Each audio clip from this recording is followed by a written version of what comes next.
China खेला खेल photo के नाम पर, लेकिन इसमें हो गया खेला।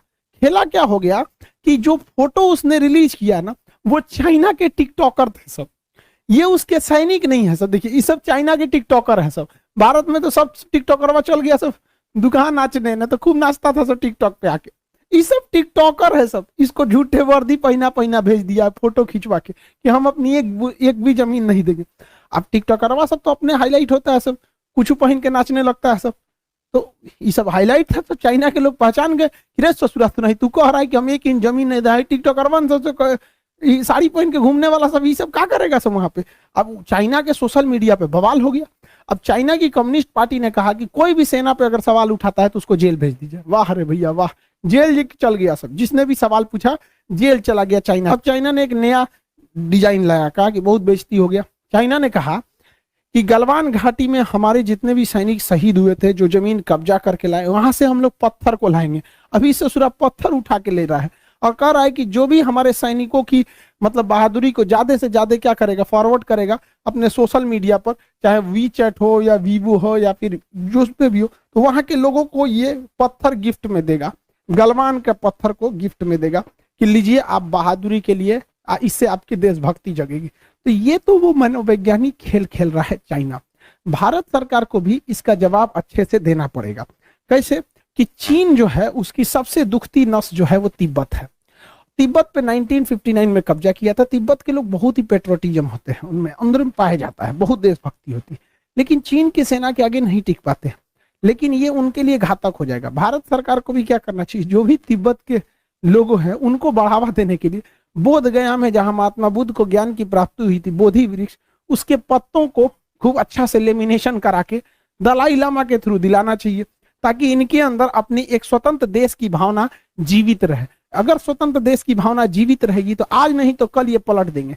इजराइल जिसका कोई देश नहीं था, लेकिन एक उनके अंदर स्वतंत्र देश की भावना जिंदा थी, ब्रिटेन के सहयोग से उसने इजराइल बना लिया।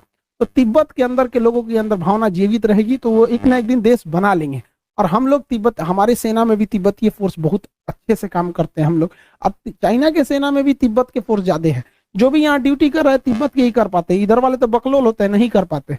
तो ये चीज हम करेंगे तो तिब्बतियों के बाद एक अपनी देश प्रेम की भावना बची रहेगी। और एक कितना बेहतरीन है, हम लोग ने तो सजा के रखा है बौद्धि वृक्ष को, और इसका महत्व भी है बौद्ध धर्म में, इससे ज्यादा पवित्र चीज कुछ है ही नहीं है। इसके पत्तों को खूब अच्छे से सजो के रखना चाहिए। तुम पत्थर बांटो, हम पत्ते बांटते बात कर रहे हैं। कौन सा आर्टिफिशियल सन जो है ये असल में उसी आइटर का एक हिस्सा है। अब आप पूछेंगे ऐसा क्यों? क्योंकि आइटर के अंदर जब आपको ये पता चल गया कि सारे के सारे लोग मिलकर के कुछ ना कुछ काम कर रहे हैं, तो किसी को तो जलाने का काम दिया गया है, किसी को बुझाने का नाम कहते हैं, बुझाने का काम दिया गया है। तो साहब जली को आग कहते हैं तो बुझी को राख कहते हैं। तो इसी आधार पर आइटर के अंदर कुछ ना कुछ काम दिए गए हैं। आइटर में जो जलाने का काम दिया है वो चाइना को दिया गया है, और वही चाइना चेंगड़ू के साथ साथ ये जो ईस्ट का निर्माण कर रहा है, जो कि चाइना के हैफई नामक शहर में है। कहां पर है? हैफई। ये मुलायम सिंह जी का सैफई नहीं है, हैफई है, हैफई। हैफई के अंदर है साथियों। तो हैफई में तो ईस्ट का निर्माण हो रहा है। वही तरह से भारत वाले क्या कर रहे हैं अहमदाबाद में, वो सुन लीजिएगा। तो वो भुजी को राख कहते हैं, वो वाला काम कर रहे हैं। तो भुजी को राख क्या कहते हैं?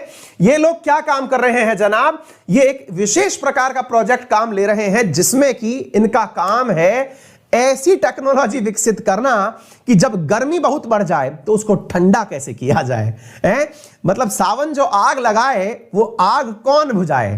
तो वो वाला काम जो है वो हमारे यहां हो रहा है। अर्थात चाइना वाले हाइड्रोजन को जला करके आग पैदा कर रहे हैं, तो चाइना जो आग लगाए वो कौन बुझाए? तो जैया उसको बुझाए प्लाज्मा रिसर्च लेबोरेटरी अहमदाबाद। ये सब लोग अपने अपने प्रयोग करके फ्रांस को पकड़ाएंगे, और टारगेट रखा है 2035 का।